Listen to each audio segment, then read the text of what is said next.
A soaked little girl stepped into the glowing restaurant, clutching a paper bag in her trembling hands.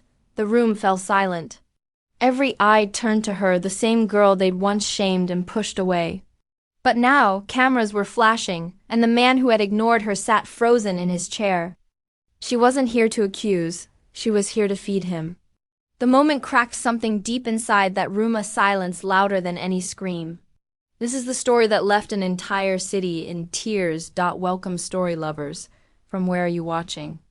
Comment your city. Asterisk, it was a rainy afternoon in the city, cars splashing through puddles. People rushing by with umbrellas and neon signs reflecting off wet sidewalks. 12-year-old Maya sat alone on a bench near a luxury restaurant. Her clothes worn thin, her small hands wrapped around a nearly empty juice box. She'd been homeless since her mother died last winter, barely surviving, always watching, always invisible. Across the glass walls of the restaurant, she saw laughter, clinking glasses, and people too busy to notice the girl outside. But Maya wasn't there to beg, she was just hungry. Not just for food, but for dignity. She watched a man step out. Of a sleek black car, polished shoes, expensive coat, the kind of man who probably never missed a meal. She stood up slowly, heart pounding. She didn't know his name. All she knew was she had to ask. What happened next would silence the city. Maya stepped forward, her voice barely audible over the chatter inside. "Can I eat with you?"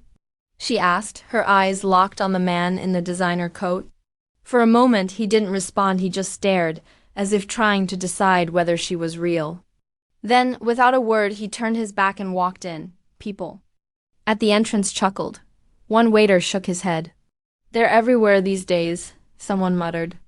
Maya stood frozen. Not because of hunger, but because of shame. A security guard approached.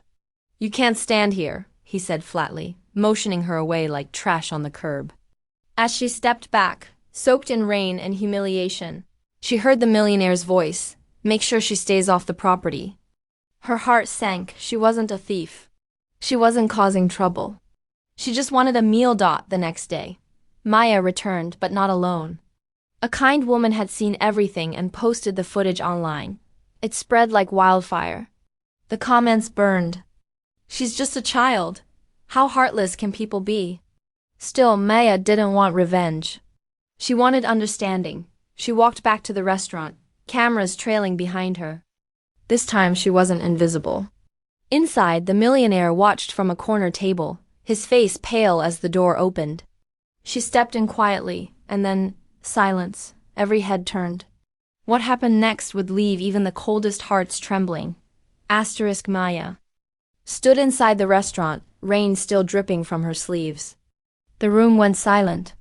The millionaire looked up, his expression frozen between guilt and disbelief. A reporter asked, "Do you recognize her?" He hesitated, then said, "No." Maya's lips trembled. "I'm the girl you turned away. All I asked was to eat beside you. You looked at me like I didn't belong, like I wasn't human." The room grew colder. A woman gasped.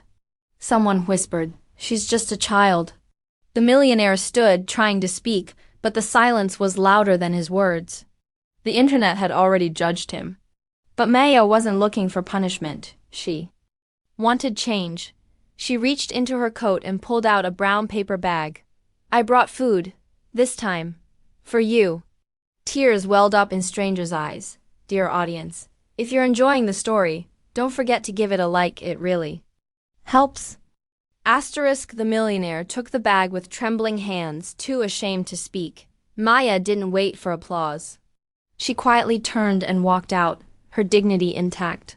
That moment, captured on 100 phones, sparked a conversation far beyond the walls of that restaurant. News anchors, activists, and ordinary people began to ask, "How did we get here?" Maya's act wasn't revenge. It was a mirror. One that forced people to see how society treats the vulnerable, especially when they look different, dress different, or have nothing to offer but hope. This wasn't just about a meal. It was about what we believe others deserve based on skin, status, or circumstance. So ask yourself, if a child has to beg for kindness, what does that say about us? Thanks for watching. Subscribe to our channel for more powerful stories and new videos.